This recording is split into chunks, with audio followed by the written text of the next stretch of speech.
So what does the word retreat actually mean? I've got to say, when I did my first long retreat at the end of 2018 out of a village called Tamishaka out of Iquitos in Peru. So it was an hour or two up the Amazon from Iquitos.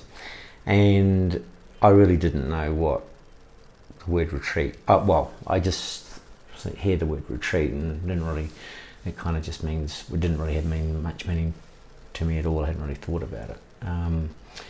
And since then I've done 3 long-term retreats, and I'm now, I suppose, come up with my own kind of definition of retreat. And if we go back to the first video on what this journey is all about, it talks about this need for us to decondition ourselves, and that's becoming aware of, the first stage of that is becoming aware of what we've got in our conscious and subconscious minds, our beliefs that are that we're experiencing our life from. So if we want to have a different life experience, we need to change those beliefs. So in that stage of self-awareness, for me, this idea of retreat or retreating is an idea of retreating inwards. So it enables me, I'm giving myself space and time to become more aware of what is in here.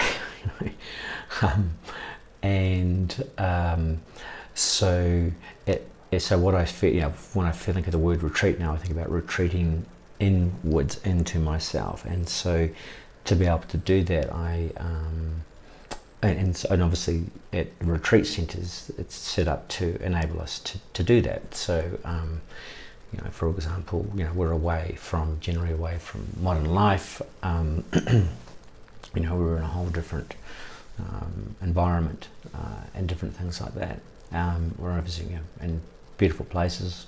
Generally these retreat centres are in stunning natural environments.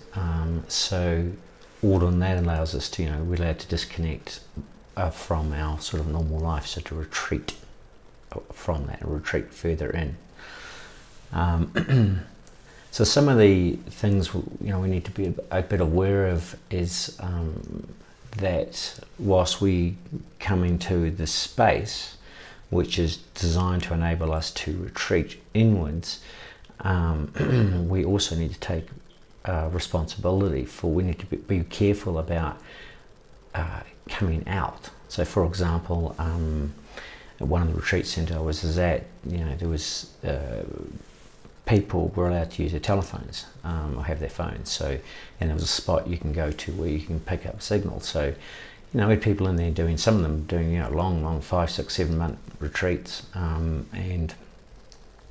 But what I observed was that, of course, every day they were going down and getting on their phones in the mornings and getting their phones in the evenings. So they were coming out of retreat twice a day, out to the external world, whatever it was doing, talking to various people, getting news, whatever, and then bringing that back into their retreat. So it kind of, it's kind of me, it's a sort of process, in and out, where we just want to go in, in as deep as we can. That's why we're at a retreat.